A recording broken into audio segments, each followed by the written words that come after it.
Bismillahirrahmanirrahim. Assalamualaikum warahmatullahi wabarakatuh. Waalaikumsalam warahmatullahi wabarakatuh. Alhamdulillahirabbil alamin. Alhamdulillahilladzi arsala rasulahu bil huda wa dinil haqq liyudhhirahu 'ala dini kullihi wa kafa billahi shahida. Asyhadu an la ilaha illallah wa asyhadu anna Muhammadan abduhu wa rasuluh. Allahumma shalli 'ala sayyidina Muhammad wa 'ala ali sayyidina Muhammad. Rabbi shrah li sadri wa yassir li amri wa hlul 'uqdatam min lisani yafqahu qawli. Amma ba'd. Alhamdulillahirabbil alamin. Dulur El Victor, sahabat-sahabat yang menyimak perbincangan pada Fajar Syiar pada pagi hari ini, semoga dalam keadaan sehat walafiat dan diberkahi semua urusan kita. Saya ingin hari ini menjadikan perbincangan kita pada pagi hari ini itu untuk kita mendapatkan sebuah bekal atau amunisi begitu ya, bagaimana kemudian kita bisa mengurai persoalan mental problem atau mental health pada generasi, atau bahkan nggak hanya pada anak-anak muda kita, sebenarnya juga bisa jadi juga persoalan mental illness ini juga menimpa orang-orang yang lebih dewasa atau orang tua mereka gitu, yang hari ini nanti akan kita coba urai begitu, sehingga bisa kita ketahui petanya bagaimana sebenarnya maraknya mental illness ini itu terjadi, dari mana asalnya gitu. Kalau kemudian kita coba uraikan begitu, nanti akan dari sana kita akan bisa mendapati bahwa ada sebab-sebab yang itu merupakan kontribusi dari kita sebagai orang tua mungkin, atau ada guru, atau kemudian rumah dan masyarakat, dan berikutnya kemudian akan juga bisa kita upayakan solusi untuk membuat persoalan ini itu tidak lagi menjadi persoalan yang kemudian semakin lama semakin membesar, tetapi bisa kita upayakan untuk bisa kita urai dan kita selesaikan gitu ya. Nah, kalau kemudian kita membaca angka gitu ya Mas Ishak ya, membaca persoalan kesehatan mental ini dalam angka, kita akan menemukan ada survei yang dilakukan oleh Indonesia National Adolescent Mental Health Survey di Oktober 2022, yang pada waktu Oktober 2022 itu ketika dirilis itu menjadi sebuah survei yang cukup mengagetkan begitu ya. Yang mengatakan atau mendapatkan hasil temuan bahwa 1 dari 3 remaja Indonesia yang berusia antara 10 sampai 17, berarti dari SD sampai SMA ya, atau mungkin sudah ada yang kuliah juga, itu 1 dari 3. Jadi kalau ada anak 3 umur segitu di sini ya, SD sampai SMA ada di hadapan kita, atau kita ketemu dengan mereka, 1 di antara 3 orang itu memiliki masalah kesehatan mental dalam 12 bulan terakhir. Itu menghitungnya 1 tahun terakhir, itu yang kemudian mengalami gangguan atau masalah kesehatan mentalnya itu ternyata 1 dari 3 orang. Kemudian kalau sampai pada terjadi sebuah gangguan sehingga menimbulkan disfungsi atau menimbulkan kesulitan dia itu melakukan tugasnya, itu 1 dari 20 remaja. Jadi kalau kita bicara ada masalah itu ada gejala-gejala, tapi kalau sudah gangguan, sudah menjadi sebuah sakit, itu artinya seseorang tadi itu akhirnya sampai bahkan tidak bisa melaksanakan apa yang menjadi tugas kesehariannya, bahkan mengurusi dirinya juga nggak bisa. Jadi kalau kita mau coba mundur sedikit ke belakang tentang definisi mental atau jiwa yang sehat gitu ya, kita pakai Undang-Undang Nomor 18 Tahun 2014. Di sana dikatakan kesehatan jiwa itu adalah kondisi di mana seorang individu bisa berkembang baik fisiknya, mentalnya, spiritual, sosialnya, sampai individu itu dia jadi tahu apa kemampuannya, dia bisa, kalau ada masalah dia bisa mengatasi tekanan itu, dia kemudian bisa berkontribusi bekerja secara produktif, dan kemudian mampu melakukan atau memberikan kontribusinya untuk masyarakat di sekitarnya. Nah, itu kan dikatakan sehat itu. Nah, dikatakan mulai ada masalah atau terganggu itu ketika ada pada kondisi di mana kondisi kesehatan itu mempengaruhi tidak hanya akal, tidak hanya pikiran, tapi juga perasaannya, juga perilakunya, juga suasana hatinya, atau kombinasi di antara itu semua yang sampai mempengaruhi kemampuan seseorang itu menjalani kehidupan sehari-hari. Jadi misalkan yang mestinya orang itu paham dia harus menjaga kebersihan tubuhnya dengan misalkan mandi gitu ya. Kalau dia itu lapar, dia itu tahu bagaimana cara memenuhi kebutuhan makannya. Kalau kemudian dia itu mau keluar rumah atau kemudian mau bertemu orang, bagaimana kira-kira penampilannya yang itu tidak akan membuat dirinya itu menjadi malu misalkan. Nah itu kan ukuran-ukuran tentang pertimbangan yang melibatkan pikiran, melibatkan juga perasaan, yang itu kan ya. Itu pada waktu sudah terganggu, bahkan bisa jadi dia tidak bisa melakukan itu. Mungkin dia berhari-hari hanya mengurung diri di kamar, dia tidak makan, jangankan mengurusi anaknya atau suaminya, atau kemudian dia melakukan pekerjaannya di kantornya, mengurusi dirinya saja bisa jadi dia tidak bisa begitu. Dan ini gejala ini bisa singkat dalam waktu sesekali muncul atau bisa berlangsung dalam waktu yang lama. Dari gangguan itu yang sifatnya hanya semacam muncul gejala saja, misalnya rasa pusing yang berkelanjutan begitu ya, sampai pada keadaan itu terganggu sampai merusak hubungan di rumah, hubungan keluarga, hubungan di kantor, karena dia sudah tidak bisa melaksanakan tanggung jawabnya begitu ya. Nah, itu untuk mendudukkan itu namanya gangguan kesehatan mental itu, gangguan mental itu. Nah, ternyata kalau kemudian kita lihat apa yang menimpa kepada anak-anak remaja kita yang tadi dirilis oleh Indonesia National Adolescent Mental Health Survey tadi, itu ditemukan yang paling besar, gangguan mental yang paling banyak terjadi kalau pada anak-anak remaja kita itu gangguan cemas. Gangguan cemas, jadi gabungan antara fobia sosial dan gangguan cemas menyeluruh. Cemas itu kalau kita itu takut terhadap sesuatu, tapi kita bisa menjelaskan gitu ya. Saya takut diterkam harimau, itu takut. Tapi kalau cemas itu dia tidak bisa mendefinisikan, dia tidak bisa menyebutkan saya takut karena apa gitu ya. Itu namanya cemas gitu ya, cemas. Nah, dan juga nomor 2-nya itu adalah depresi mayor gitu. Ternyata depresi itu orang itu biasanya ditandai dengan ada rasa kelelahan yang sangat, kehilangan gairah untuk menjalani hidup. Dia akhirnya kemudian mungkin menyendiri, merasa sangat bersedih ya, seperti tidak memiliki harapan, malas menjalani hidup, sampai pada tataran yang berikutnya dia mungkin akan melakukan usaha untuk bunuh diri misalnya seperti itu. Nah, itu diantara tanda ada gangguan depresi begitu ya. Nah, ini kalau kemudian kita tarik mundur lagi kepada beberapa data sebelumnya di riset kesehatan dasar tahun 2018, bukan hanya remaja, ternyata didapatkan lebih dari 19 juta penduduk yang berusia lebih dari 15 tahun, 15 tahun ke atas, itu mengalami gangguan mental emosional.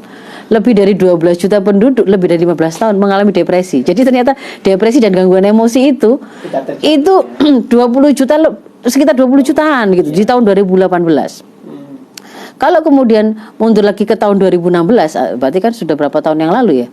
7 tahun ya, 7 tahun yang lalu itu kita mendapati sistem registrasi sampel badan Litbangkes menemukan angka bunuh diri per tahun itu sebanyak 1.800 orang, atau kalau perharinya itu kira-kira 5 orang melakukan bunuh diri, 5 orang per hari begitu ya.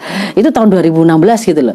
Jadi kalau kemudian kita melihat apa yang sebenarnya sedang terjadi pada hari ini, kok sepertinya kita juga mudah sekali sekarang mulai menemukan aktivitas-aktivitas yang menurut nalar kita sebagai orang yang paham, yang sadar itu kan nggak masuk akal. Orang kok melakukan kekejaman seperti itu, anak-anak kok melakukan, misalkan ada anak SD, anak SMP juga mulai melakukan kekerasan yang sampai menghilangkan nyawa temannya, karena ternyata sakit hati yang teramat sangat kah, atau karena dibully kah, dan seterusnya. Yang itu pembuliannya, si pembulinya juga kenapa kok kemudian dia itu bisa sesadis itu ketika kemudian membuli temannya, atau kemudian mengata-ngatai atau mengolok-ngolok atau dan seterusnya begitu ya. Kita melihat ada kontrol diri yang kelihatannya kok lost gitu ya, longgar begitu ya, yang kemudian kita dapatkan sebenarnya tidak hanya pada anak-anak kita bisa menemukan mudahnya orang tersulut emosi itu bahkan juga pada orang-orang dewasa gitu ya.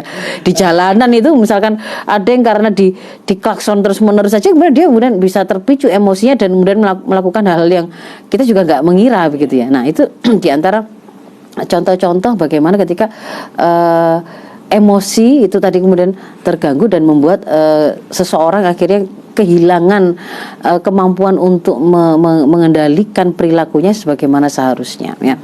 Nah, ada yang terbaru lagi itu di Oktober 2022 ada sebuah survei juga yang ini dilakukan oleh Populix ya, Indonesia's Mental Health State and Access to Medical Assistance.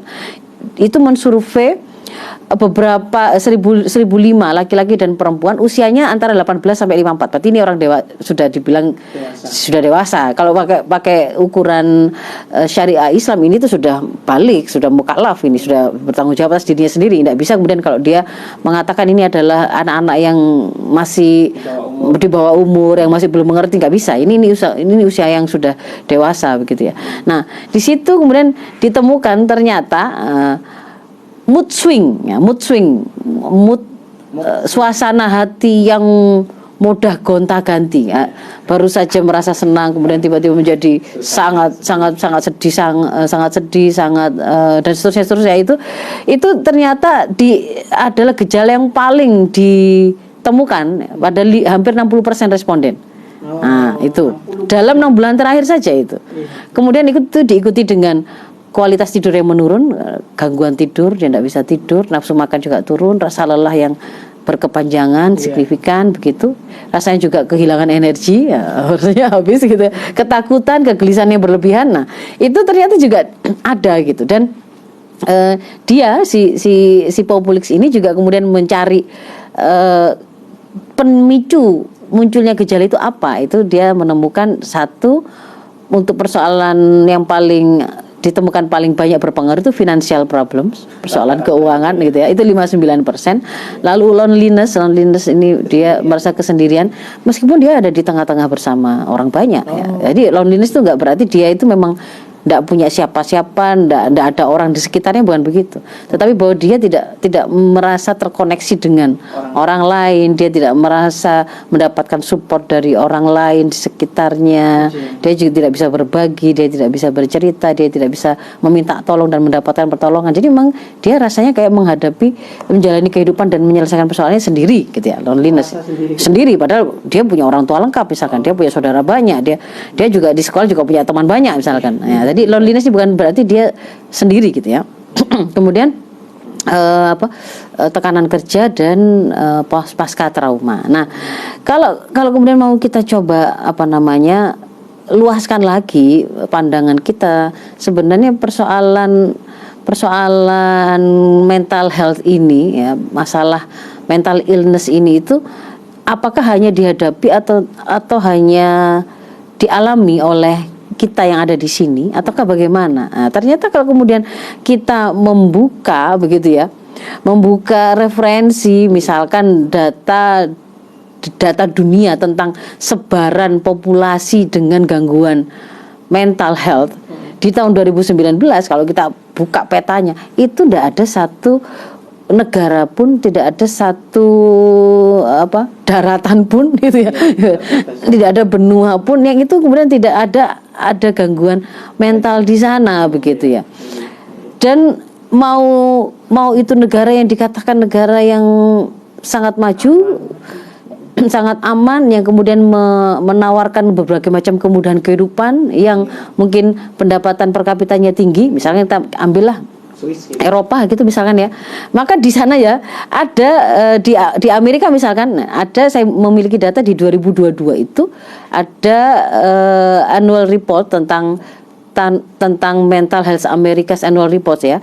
Di situ dikatakan sebelum COVID, berarti sebelum 2019 atau 2020 ya, itu 19%-nya orang-orang dewasa di sana itu mengalami mental illness, dan ini kemudian naik sampai 1,5 juta gitu ya. Kemudian kalau upaya bunuh diri gitu di sana juga selama 1 tahun terakhir itu naik lebih sekitar 15% sampai 15%. Nah, kalau kemudian kita lihat apakah itu ada pada hanya orang-orang dewasa saja, kita coba pindah ke Inggris. Di Inggris itu kita dapatkan, saya dari NHS Digital ya, report show, di situ dikatakan 1 dari 6 anak anak di Inggris itu memiliki probable mental disorder di tahun 2021, 1 dari 6 anak. Kemudian kalau usia 6 sampai 16 tahun itu 39%-nya itu semakin mengalami penurunan kondisi mentalnya dan seterusnya ya.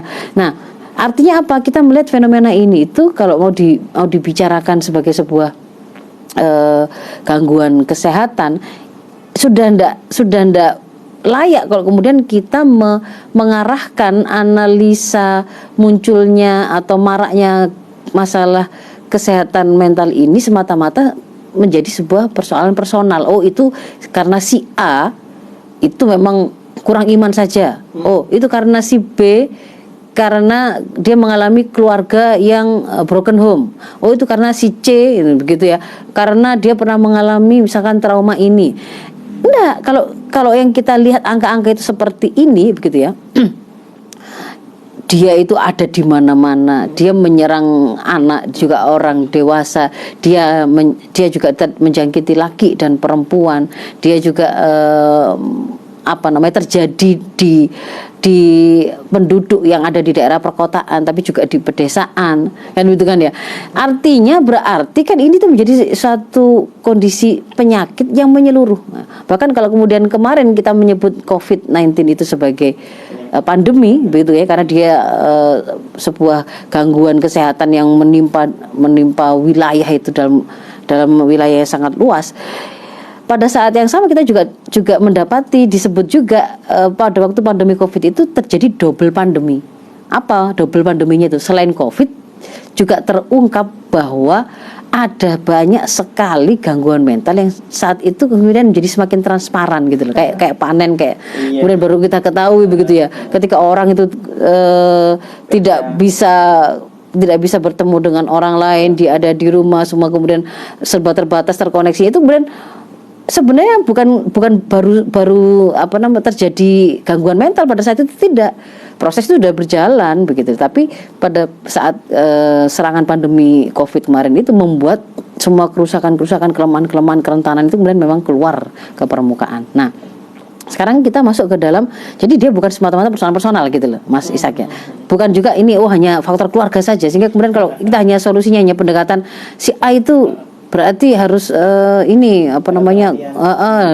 hanya seperti itu saja, dikasih perhatian, dikasih saran untuk kemudian mendekat secara spiritualnya itu misalkan seperti itu. Sementara kemudian ada banyak faktor lain yang ternyata berpengaruh, nanti akan kita coba lihat yang tidak akan selesai. Nah, sekarang kita coba urai gitu ya. Kalau menurut Dr. Bloom, kondisi sehat seseorang itu kalau secara umum itu ada beberapa faktor yang mempengaruhi ya. Ada faktor genetis ya. Artinya memang itu dibawa ya, menjadi bakat atau sesuatu yang diturunkan dari generasi sebelumnya. Ada faktor resiko kalau di dalam keluarganya itu ada orang-orang di atasnya, bapak, ibu atau saudara dekatnya dan seterusnya itu yang memang pernah mengalami gangguan mental ini, dia juga memiliki kesempatan atau probabilitas kemungkinan untuk juga mengalami gangguan lebih besar daripada orang yang tidak punya faktor risiko itu secara genetis. Lalu kemudian dipengaruhi oleh perilaku ya, jadi bagaimana ketika kemudian seseorang itu mengalami gejala, lalu bagaimana dia berusaha untuk menindaklanjutinya. Nah, itu faktor kedua, perilaku. Dipengaruhi juga oleh lingkungan. Nah, dipengaruhi juga oleh lingkungan karena nanti kita akan lihat kalau menurut teori yang lain gitu ya, lingkungan dan juga bagaimana pelayanan kesehatan yang ada, sehingga dia apakah akan mendapatkan pertolongan yang adekuat ataukah tidak, itu seperti itu. Nah, kalau masuk ke dalam itu tadi kan gangguan kesehatan secara kesehatan itu dipengaruhi secara umum oleh 4 hal itu kalau menurut Dr. Bloom. Tapi kalau kemudian kita spesifik ke mental disorder, saya langsung pakai saja sebuah penjelasan yang diberikan oleh Prof. Dr. Aris Sudianto, spesialis kesehatan jiwa, guru besar ilmu kedokteran jiwa di Fakultas Kedokteran UNS Solo ya. Jadi beliau menyampaikan bahwa sebenarnya penyebab gangguan jiwa ini memang banyak, tetapi kalau beliau mau sederhanakan supaya membuat kita lebih mudah mengerti, ada 3 golongan. Yang pertama itu hal-hal yang berkaitan dengan gangguan fisik kita, biologis kita atau organ kita. Misalkan seseorang yang dia dulunya adalah pecandu narkoba sampai kemudian merusak otaknya, atau dia pernah mengalami kecelakaan yang kemudian itu membuat otaknya cedera atau sarafnya cedera. Nah, itu sesuatu yang sifatnya organik, fisik, biologis, itu juga berpengaruh. Begitu. Ada kelainan pada otaknya atau karena infeksi tertentu kemudian ternyata membuat dia juga terganggu ya, atau dia pernah kecanduan obat, kecanduan alkohol. Nah, itu berpengaruh di sini, faktor pertama. Faktor yang kedua, ini kaitannya dengan tidak terpenuhinya kebutuhan manusia dalam aspek apa? Rasa, emosi, jiwa, begitu ya, mental. Jadi misalkan seseorang itu ini karena salah pola asuh.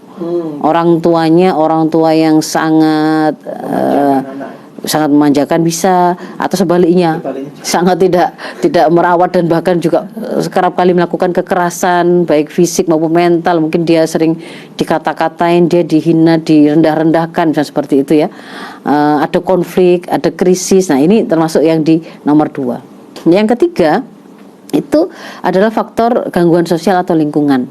Ini berupa stresor-stresor, penyebab-penyebab stres yang bersifat psikososial, mulai dari misalkan persoalan perkawinan, konflik di dalam hubungan antara orang tua dan anak, persoalan hubungan antar personal ketika di dunia kerja, di sekolah, di lingkungan, masalah finansial tadi, masalah hukum, masalah dan seterusnya yang sejenis dengan itu. Nah, kalau kemudian kita mau gabungkan lagi dengan penjelasan bagaimana sih sebenarnya seseorang itu akhirnya yang mulanya dia itu normal, kemudian kok sampai kemudian jatuh kepada kondisi orang sederhananya mengatakan stres kalau zaman dulu. Sekarang mental illness gitu ya. Kalau dulu kan seringnya bilangnya stres gitu saja. Nah, iya, Lah, stres itu sebenarnya istilah stres itu bukan mewakili kondisi patologis atau kondisi sakit sebenarnya aslinya gitu ya. Karena sebenarnya kan kita itu hidup begini nih ya, sebagai seseorang yang hidup bertemu dengan banyak faktor di sekitar kita, orang dan lingkungan dan seterusnya. Stresor sebagai penyebab kita stres itu pasti sesuatu yang alami kita hadapi. Iya kan? Ya. Kita ketemu dengan misalkan mau berangkat ke tempat kerja. Oh, suhunya panas misalkan. Pulang gitu ya. Suhu panas itu bisa jadi stresor. Sumuk itu kan ya, atau kemudian rasa lapar, rasa haus ya, itu juga dalam tubuh kita juga bisa menjadi faktor stresor juga. Kemudian kita ngobrol dengan teman, ternyata kemudian sampai terjadi sebuah konflik, itu juga stresor.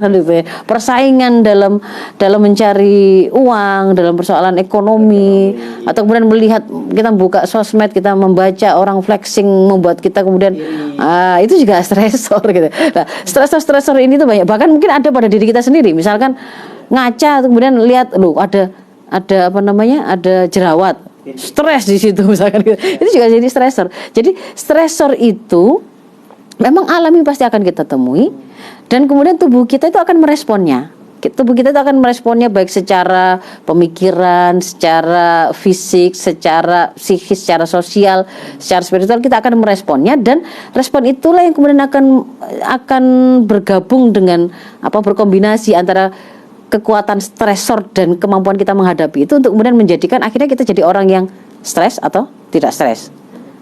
Semua orang pasti menemui stresor gitu loh, tapi tidak semua orang itu akhirnya jatuh pada kondisi stres. Nah, jadi di situ berpadu dua hal, antara tekanan atau stresor dengan daya tahan, dan itu sangat dipengaruhi oleh persepsi terhadap stresor dan persepsi terhadap daya tahan. Nah, karena kalau kita bicara misalkan trauma lah gitu ya, trauma sebagai salah satu stresor. Trauma itu misalkan kemalingan gitu ya. Kemalingannya itu fakta objektif. Tetapi apakah kemudian fakta objektif itu dirasakan sebagai sesuatu yang sangat bermasalah dan memukul jiwa seseorang? Itu enggak objektif, itu subjektif. misalkan begini, saya realnya ya. Saya ini termasuk saya punya pengalaman kemalingan 4 kali Mas Ishak ya. Kemalingan langganan ya. Ya. Karena memang enggak, waktu itu awal-awal itu tidak ada tetangga, jauh dan seterusnya, dan kita sering pergi, dan sebenarnya bukan karena kaya gitu. Rumah itu enggak ada barang bahkan, sehingga kemudian kami yang merasa santai saja gitu meninggalkan rumah itu tadi. Nah, sampai 4 kali kemalingan itu yang diambil juga barang-barang bukan barang mewah, misalkan LPG loh, itu kan bukan barang mewah atau ya. Kemudian sampai pada yang terakhir itu sampai ada gula-gula juga dibawa gitu. Yang gula kiloan itu nggak diambil, tapi yang gula kemasan lebih bagus seperti gula-gula begitu itu yang diambil gitu. Saking longgarnya situasinya gitu. Ya. Nah, ini kalau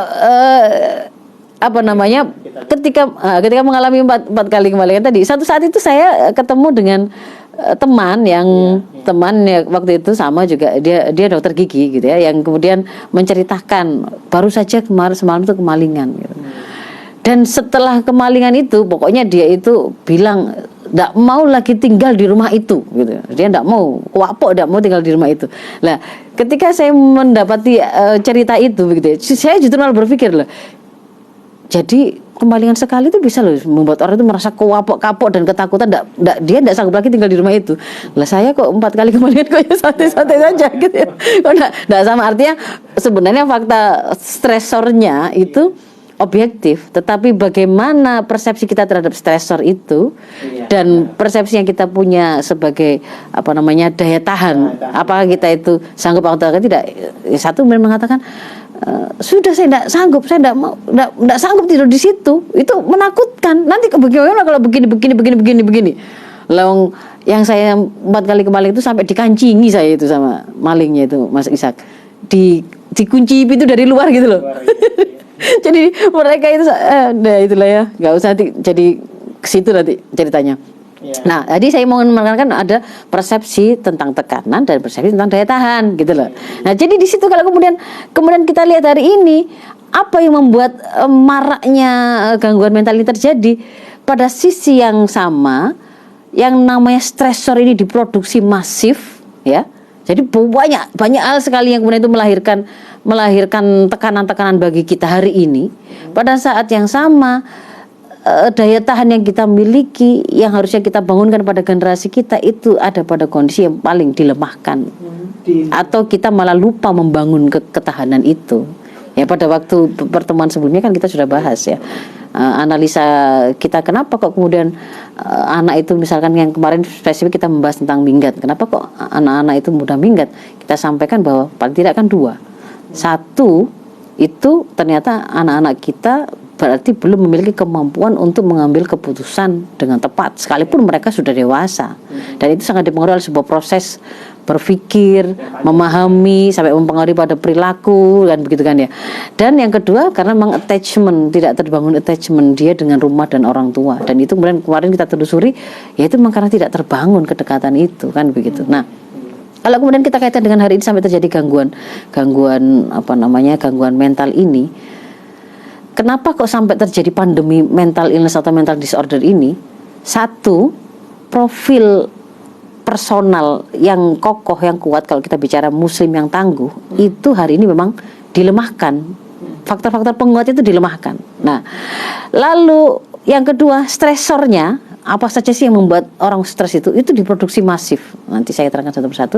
Dan yang ketiga, daya dukung lingkungan yang bisa membuat orang itu ketika dia membutuhkan bantuan, itu yang bisa menguatkan individu itu diminimalisir atau minimal. Saya masuk ke nomor 1 dulu ya. Bagaimana gambaran profil anak-anak kita hari ini itu justru dilemahkan. Saya sering menyampaikan bahwa yang akan mengokohkan anak kita untuk kemudian dia itu bisa memiliki tampilan amal, tampilan perilaku, tampilan sifat yang kokoh, anak yang tangguh, anak yang ibadah kepada Allah itu juga dijalankan, taat kepada orang tua, dia juga birrul walidain, dia tidak mudah menyerah, dia cinta ilmu, dia tidak mudah kan ya mogok, tidak kemudian menjadi anak yang manja, cemen, mudah menyerah. Itu adalah tampilan-tampilan yang merupakan karakter, yang karakter itu selalu saya sampaikan itu buah dari kepribadian Islam. Kan gitu kan ya. Karakter itu adalah buah buah yang dihasilkan dari sebuah pohon kepribadian Islam anak kita. Nah, pohon kepribadian Islam anak kita itu di awalnya tumbuhnya itu, benihnya itu adalah tauhidullah gitu loh. Keimanan dia kepada Allah, kesadaran akan hubungan dia itu siapa? Oh, saya adalah hamba manusia yang ada di dunia itu dengan proses penciptaan diadakan oleh pencipta saya, yaitu Allah. Allah yang menciptakan saya itu Al-Khaliq sekaligus Al-Mudabbir. Ketika dia menciptakan saya, dia juga sertakan aturan bagaimana kemudian saya harus menjalani hidup ini, dikasih tuntunan, dikasih guidance. Dan itulah misi hidup saya. Sehingga ketika kemudian dia mau menjawab pertanyaan, untuk apa saya sekolah, untuk apa kok saya nurut apa kata ibu saya, untuk apa kemudian saya harus melakukan ini dan itu dan tidak melakukan ini dan itu, kenapa saya tidak boleh berzina, kenapa saya tidak boleh pacaran, kenapa saya tidak, dan seterusnya. Itu kan menjawab pertanyaan bagaimana menjalani hidup. Dia hanya akan bisa menjawab pertanyaan itu dengan tepat kalau dia itu sudah selesai, sudah berhasil menemukan siapa saya, kan begitu kan ya? Untuk apa saya hidup, dan setelah hidup ini saya mau kemana, kan begitu. Kalau dia belum bisa menjawab itu, dia tidak akan bisa menjawab berarti saya harus berpakaian seperti apa, berarti saya harus bergaul dengan cara seperti apa, berarti kalau saya itu berkonflik, kalau saya bertengkar dengan teman, berarti bagaimana, apakah saya mau ikut war tiketnya Coldplay atau Blackpink atau BTS atau bagaimana. Itu juga akan bisa dijawab kalau dia sudah ketemu dengan jati dirinya. Nah, jati diri tadi ada akidah gitu. Akidah ini akan membuat dia memunculkan pohon gitu ya. Pohonnya itu adalah dia memiliki pola pikir yang islami. Setiap kali berpikir apapun, dia akan selalu bertanya bagaimana Islam memandangnya, sehingga kemudian terbentuklah pada dirinya pemahaman Islam yang benar. Lalu pemahaman ini dia gunakan untuk mengikat nafsunya, sehingga terbentuklah pola sikap Islami. Nah, dari gabungan antara pola pikir Islami dan pola sikap Islami itulah yang namanya kepribadian Islam, terbentuk kepribadian Islam. Dan tampilan buahnya yang bisa kita lihat itu, oh anak ini rajin sholat, oh anak ini menutup aurat, oh anak ini tidak berzina, oh anak ini tidak menggunakan kata-kata yang merusak, kan gitu kan. Oh anak ini tidak kemudian dengan orang tuanya itu tidak sopan. Nah, itu tampilan buah gitu. Jadi kalau mau dapat buah itu ya tanam pohonnya. Nah, ternyata hari ini kita bahkan tidak menanam itu, malah kita menghancurkannya. Contohnya gimana menghancurkannya itu? Satu, tadi kan kunci pertama kan akidah. Yang seharusnya kita ajari anak kita itu untuk memiliki keyakinan 100% bahwa memang ada Allah, ada pencipta, ada Al-Khaliq. Hari ini malah kemudian kita bikin mereka ragu. Yang harusnya tadi itu dia yakin bahwa dia diciptakan oleh Allah, dia harus hidup untuk mengabdi kepada Allah dengan cara menjalani hidup sesuai dengan aturan Allah, dibikin ragu. Enggak kok. Tuhan itu sebenarnya hanya ide saja. Kalau kamu mengadakan ya dia jadi ada. Kalau kamu tidak mengadakan, nggak ada. Itu hanya keyakinan saja. Itu persoalan ide saja. Atau kemudian kalau dia itu sudah mengetahui bahwa ini dia percaya ada Allah, tapi kemudian disamakan, Tuhan itu sekedar penamaan saja. Sebenarnya kalau kemudian ada semua agama itu sama. Padahal kan sebenarnya ketika kita mengajarkan akidah yang kuat, itu kita ajarkan inna dina indallahil Islam, karena dia harus yakin betul bahwa hanya Islam inilah jalan hidup yang harus dia ambil untuk kemudian dia mengambil seluruh tuntunan-tuntunannya. Kalau kemudian sejak awal digoyang, nggak harus kok semua agama itu sama, nggak harus sholat, nggak berzina, nggak harus nggak minum khamr, kalau begitu kan, karena digoyang sejak awal. Ya, akidahnya kita runtuhkan dengan melakukan ide-ide sinkretisme yang membuat menyamakan semua agama, mengatakan itu ada ide-ide saja, kehayalan saja. Akhirnya anak-anak agnostik. Lalu yang kedua yang menguatkan generasi kita itu sebenarnya adalah kesadaran bahwa kalau dia itu muslim berarti saya harus hidup sesuai dengan tuntunan syariah. Nah, ini juga digoncang dengan cara apa? Ide sekuler, Mas Ishak. Sebenarnya kamu mau agama apapun terserah, pokoknya ketika bicara tentang bagaimana bergaul, bagaimana kamu bekerja, bagaimana kamu menata ekonomi, tinggalkan agama sekuler. Nah, prinsip sekuler ini itu meruntuhkan kekuatan kepribadian Islam anak-anak kita. Karena yang tadinya itu mereka paham bahwa saya ini hidup itu di bawah pengawasan Allah, itu kan akidah. Allah akan menilai bagaimana seluruh aktivitas saya, akan diminta pertanggungjawaban. Sekarang kemudian tiba-tiba gak apa-apa kok, kamu cukup mengakui Allah itu ada, agama Islam gak masalah. Tapi kalau hidup, kalau kamu kemudian ngatur ekonomi, kamu kerja, kamu bergaul, kamu apa, gak usah bawa-bawa agama. Agama tempatnya itu hanya di ruang privat, di masjid saja. Nah kan gak betul, itu malah melemahkan. Akhirnya kan mereka gak merasa wajib menutup aurat. tidak merasa wajib untuk kemudian menghindari atau menjauhi hal-hal yang mengantarkan pada zina, kan begitu kan, dan seterusnya. Nah, yang ketiga yang juga sebenarnya itu adalah kunci kekuatan anak kita yang akan menjadi sumber solusi kalau mereka itu punya masalah, yaitu tertunjuknya mereka oleh syariah ini, oleh fikih-fikih Islam, tuntunan Islam, itu malah kita serang, malah kita lemahkan. Bagaimana bentuknya? Ketika anak-anak kita itu kemudian terlihat mendekat kepada syariah, oh kelihatan belajar, ya, mempelajari Quran, menghafalkannya, kok malah kita bully? Misalkan pernah ada kan ya? Bullying itu tadi. Ada bully, ada pembulian yang dilakukan pada waktu dulu zaman-zaman masih vaksin itu kan, ada rombongan anak-anak penghafal Quran yang mereka pada waktu antri menunggu dapat giliran vaksin itu kan, mereka menutup telinga karena sedang disetelkan musik yang sangat keras yang menurut mereka itu bisa mengganggu hafalannya. Tapi kan kemudian bahkan itu pejabat itu yang kemudian mengatakan, lihat ini pendidikan kayak apa begini nih yang membuat mereka jadinya itu radikal seperti ini gitu.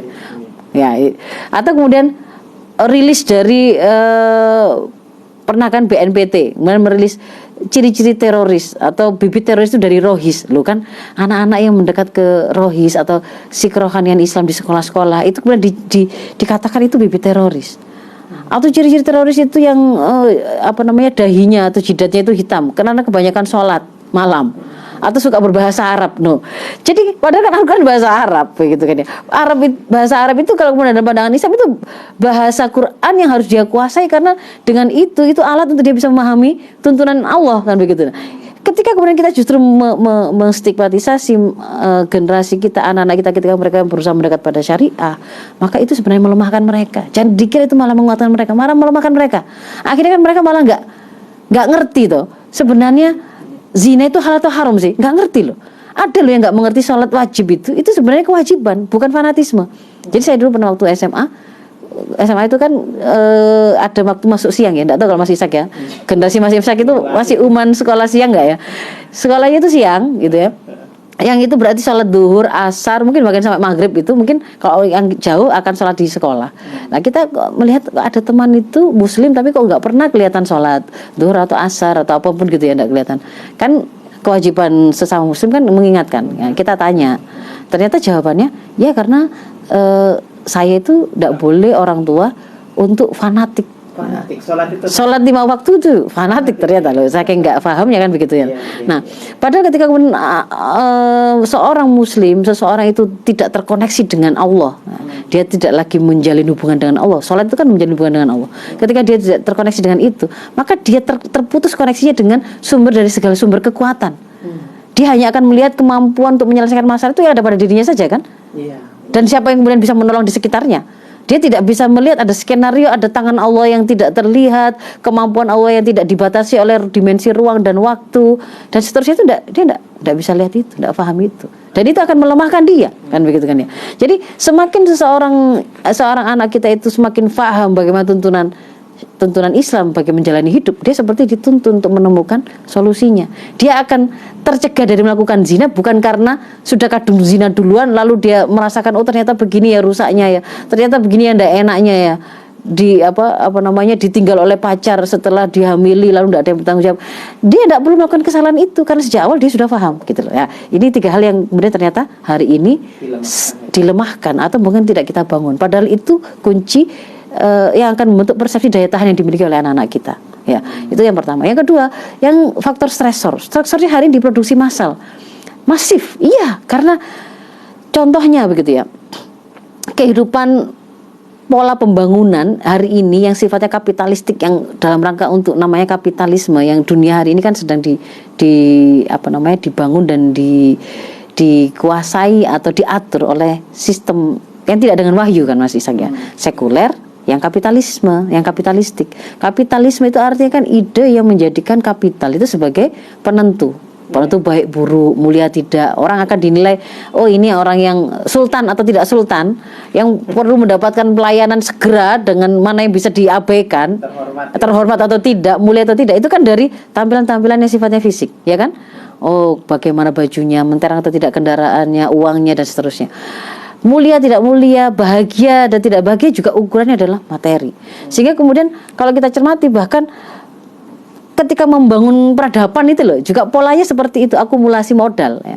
Karena pembangunan itu terpusat di kota, semua ingin mendapatkan cuan dari sana, kesejahteraan di sana, datang ke sana, urbanisasi gitu kan ya, pengen dapat kerja di sana, tapi kemudian menimbulkan masalah tanah yang semakin sempit. Nah, dan semakin sempit itu ternyata kemudian juga dimenangkan lahan itu tadi oleh mereka-mereka yang punya cuan, oligarki. Yang itu tadi mereka kemudian menawarkan kemewahan lagi. Seperti Anda mau kalau setiap melek mata, buka mata langsung dapat view laut. Nah, akhirnya kan itu dikuasai gitu. Semua sepanjang pantai itu adalah tanah yang sudah dikuasai oleh mereka, oleh oligarki. Yang kemudian berview matahari dikuasai oleh oligarki. Akhirnya apa? Orang-orang yang tidak memiliki kemampuan secara ekonomi, dia semakin tersingkir kan? Tersingkir ke pinggiran, tersingkir di bawah, tidak punya tanah, dia di bawah di jembatan, dan seterusnya. Dan itu menjadi persaingan tersendiri. Raihan ekonomi yang dijadikan sebagai raihan tertinggi dan ukuran sejahtera, ukuran bahagia, itu membuat orang akhirnya kan berusaha mati-matian meraihnya. Materi tadi. Akhirnya yang bapak-bapak, ibu-ibu tidak bisa ketemu sama anak-anaknya. Anak-anaknya jatuh pada loneliness. Si bapak dan ibunya dengan persaingan ekonomi yang begitu kuat juga stres sendiri. Tidak sanggup mengurusi anaknya, tidak sanggup dengan pasangannya, perceraian, perselingkuhan. Kemudian muncul dark spot. Dark spot itu setiap kalau kita bicara pembangunan perkotaan ala kapitalis selalu diikuti ada kemajuan secara fisik, tapi juga ada kemunculan dark spot. Dark spot itu area-area hitam yang kemudian di situ menjadi pusat-pusat kemaksiatan atau kerusakan. Jadi akhirnya ada orang yang menjadi pusat perjudian, nah prostitusi, narkoba. Nah itu seperti itu karena karena ada orang-orang yang tersingkir kan. Ada orang yang bagaimana kemudian miskin tapi pengen cepat kaya, masuklah dia ke perjudian. Ada yang kemudian akhirnya melacur, muncullah prostitusi. Ada yang kemudian tidak sanggup menghadapi situasi sulit ini, kemudian jatuh kepada narkoba, jatuh kepada alkoholisme dan seterusnya. Nah, jadi ini saya mau katakan bahwa stresor hari ini diproduksi masif karena sistem yang sedang menaungi kita bukan sistem ilahiyah, bukan yang berdasarkan wahyu, tetapi sekuler, justru wahyu dibuang dan malah kita ngatur secara materi. Itu yang kedua. Yang ketiga, daya dukung lingkungan semakin hilang karena orang dibikin semakin individualis. Ya kan? Yang mulanya kalau di dalam Islam itu orang itu diajari untuk selalu peduli pada sekitarnya, memberi perhatian pada lingkungannya, ta'awanu 'alal birri wat taqwa, saling berta'awun atau bekerja sama dalam ketakwaan dan kebaikan. Sekarang dibikin isinya itu persaingan, isinya itu saling hasad, saling flexing, saling berusaha untuk mengalahkan gitu ya, mengalahkan, ada di situ ada iri, dengki dan seterusnya. Jadi mungkin itu ya Mas Ishak ya, ini ya waktunya kita iklan dulu ya. Ya, baik Dokter, itulah tadi yang disampaikan oleh Ustazah, terutama mental health problem yang terjadi saat ini. Mudah-mudahan kita bisa mengatasinya. Baik dulu, kita akan lanjutkan lagi ngaji kita pada pagi hari ini. Setelah kita berikut ini, jangan kemana-mana, tetap di Syiar Al Vector. Pertanyaan yang selalu bikin cinta hanyalah satu, yang selalu bikin cinta hanya Al Vector.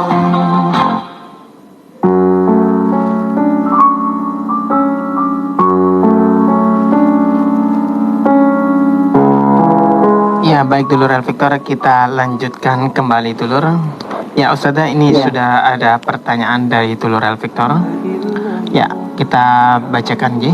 ya. Assalamualaikum Ustazah, mau nanya, anak saya berumur 15 tahun dan sekarang udah putus sekolah karena sudah nggak mau sekolah, dan untuk kesehariannya apapun aktivitasnya harus selalu disuruh atau diingatkan sama saya ibunya, baik itu waktunya mandi, waktu sholatnya itu selalu harus diingatkan cara untuk menghadapinya harus gimana. Anaknya perempuan. Terima kasih Ustazah. Mas Ishak. Wassalamualaikum warahmatullahi wabarakatuh.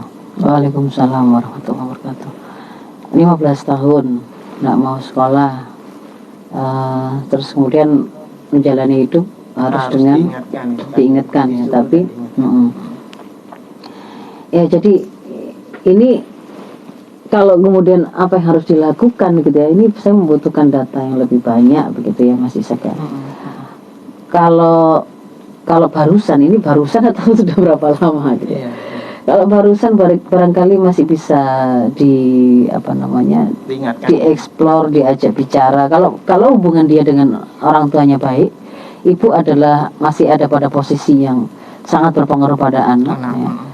Difahami oleh anak, dia sangat apa namanya dekat dengan ibunya juga dekat dengan anaknya, saling sayang, berpengaruh lah profil ibu ini pada anaknya. Dia bisa bicara dari hati ke hati. Menurut saya bisa untuk kemudian ibu berusaha untuk mengeksplor kenapa sang anak tidak mau sekolah, apa yang dia inginkan, apa yang dia rencanakan untuk hidupnya, kemudian apa namanya, apa yang bisa dibantu oleh ibu, oleh bapak, oleh keluarga untuk kemudian dia bisa kembali sekolah. Mungkin bisa diajak bicara tentang pentingnya untuk kemudian bangkit, memulai kebaikan apapun lah. Kalau misalkan nggak mau sekolah di tempat sekolah yang lama, apakah maksudnya itu pengen pindah, ataukah mau homeschooling, ataukah mau apa, itu kan itu dibicarakan begitu. Tapi kalau misalkan posisi ibu itu sudah tidak bisa sama sekali menjalin komunikasi dengan anak, bisa karena kondisinya sudah lama, anak itu jadi tiba-tiba seperti kehilangan suara, tidak pernah bicara, nggak pernah ngomong, kan ada ya begitu ya. Itu sudah gangguan, menunjukkan ada gangguan mental ya. Dia tidak bicara, jadi ditanya apapun dia juga diem saja. Dia juga nggak pernah bicara sama orang manapun begitu kan ya. Atau kemudian anak itu sebenarnya masih apa namanya bisa bicara, bisa diajak bicara, tapi ibunya yang nggak tahu bagaimana cara mengeksplor, bagaimana cara menjalin kedekatan karena sebelumnya memang tidak dekat, misalnya begitu, dan tidak ada orang yang dekat dengan sang anak tadi. Kalau misalkan seperti itu, begitu ya, misalnya seperti itu, ya berarti waktunya atau tandanya ibu membutuhkan bantuan profesional, begitu ya. Datanglah ke poli jiwa atau ke psikiater atau ke psikolog begitu. Dan itu bukan sebuah aib begitu loh. Itu bukan sebuah aib, sama seperti sakit apapun yang itu menimpa fisik kita, oleh Islam itu diperintahkan untuk berobat gitu ya. Dan itu adalah kebaikan. Kalau kemudian kita tidak bisa mengobatinya, ya mencari bantuan dari orang-orang yang memiliki kemampuan untuk mengobati tadi begitu. Ya, jadi itu.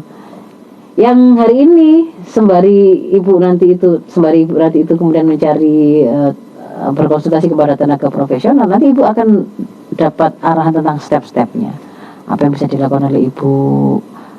Itu nanti ada paket apa namanya, semacam saran yang harus dilakukan gitu ya. Secara fisiknya begini, secara mentalnya begini begitu. Jadi tidak bisa hanya dengan cerita itu tadi lalu saya simpulkan dia mengalami gangguan. Sepertinya saya berharap masih belum sampai jadi gangguan atau jadi illness ya. Cuma masih ada gejala saja lah, ada. Mungkin karena faktor mungkin ada satu trauma tersendiri, mungkin apakah bullying kah atau apa begitu, sama apa teman sekelasnya, teman apa itu ya. Iya, harus diperdalam begitu. Komunikasi lebih lanjut. Kalau masih bisa diajak bicara, disuruh makan, masih terbuka kemungkinan untuk masih terkoneksi gitu ya, masih bisa diajak mikir, masih terkoneksi dengan dunia luar. Yang parah itu kalau misalkan sudah nggak terkoneksi gitu loh. Kita bicara apa, jawabannya apa, karena dia nggak nyambung dengan kita gitu. Iya benar. Masya Allah. Ya, gitu ya. Lagi? Ini tadi ada yang nelpon ya. Baik. Kita terima telepon ya. Masuk ya. Ya. Assalamualaikum. Waalaikumsalam warahmatullahi wabarakatuh. Silakan Ibu. Monggo silakan. Ini dari Bu Jumaro. Saya itu punya tetangga ya Ustazah. Dulu waktu kecil itu sudah ada kelainan, maksudnya dia itu sering menghilang, sering itu gitu Ustazah. Terus waktu kelas berapa itu, kelas 1 itu dibawa ke rumah sakit, disuruh ke psikolog. Terus katanya ibunya itu ada sudah 2 kali atau 3 kali gitu ke situ, terus dihentikan sendiri dok. Sekarang itu anaknya itu kelas 6, lulus kelas 6 sekarang ini.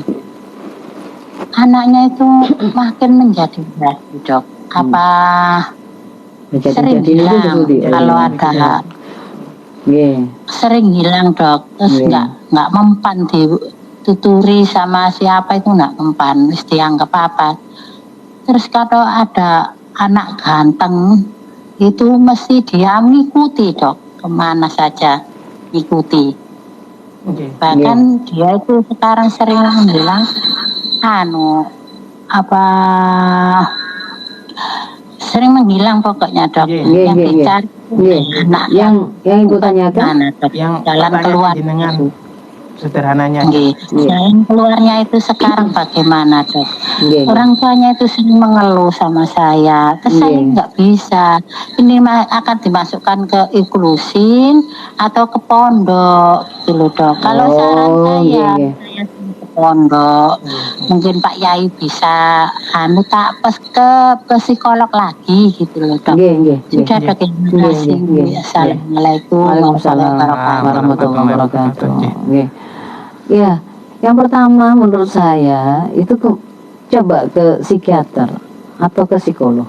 Kalau ke psikiater itu atau spesialis kesehatan kejiwaan itu ya, itu nanti akan dievaluasi secara menyeluruh seluruh faktornya gitu ya, termasuk tadi itu kan tadi saya sampaikan gangguan mental itu ada karena faktor organik atau biologis atau fisik, ya kan? Mungkin ada masalah pada kelistrikan otaknya gitu kan ya, atau mungkin ada ketika misalkan orang itu mengalami tumor di otaknya, itu dia bisa seperti tampilannya gangguan perilaku gitu ya. Kok dia melakukan gerakan yang sama, kok dia selalu seperti ini atau bagaimana, itu bisa begitu. Jadi nggak selalu itu pada mentalnya gangguannya, bukan ada pada masalah kejiwaannya atau nalurinya yang kemudian tidak mendapatkan pemenuhan. Jadi kan apalagi sejak kecil gitu.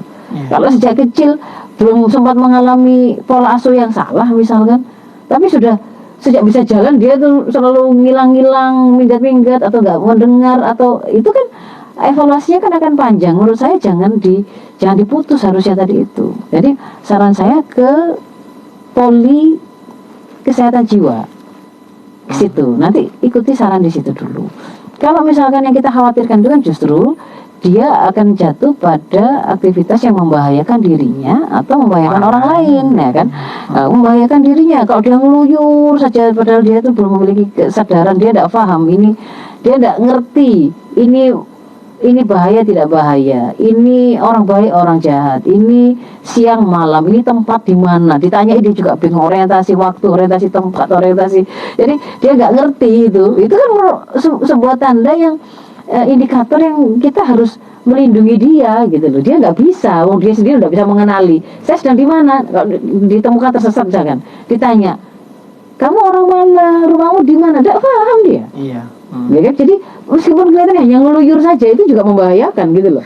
Gitu kan ya. Apalagi perempuan ya. Nah, iya, dia tidak bisa nanti digandeng orang, ini orang baik atau orang buruk, dia tidak ngerti begitu. Jadi jangan bicara bagaimana sekolahnya dulu. Iya, benar. Jadi itu dicari tahu dulu sampai kemudian sudah mendapatkan penanganan, baru kita bicara bagaimana selanjutnya termasuk pendidikannya. Jadi hak hidup itu didulukan, hak sehat itu didulukan sebelum kemudian hak pendidikan. Itu prioritasnya begitu. Saya kira itu ya. Waktunya habis ya, masih saja. Mohon maaf sekali sahabat dan dulur editor semuanya.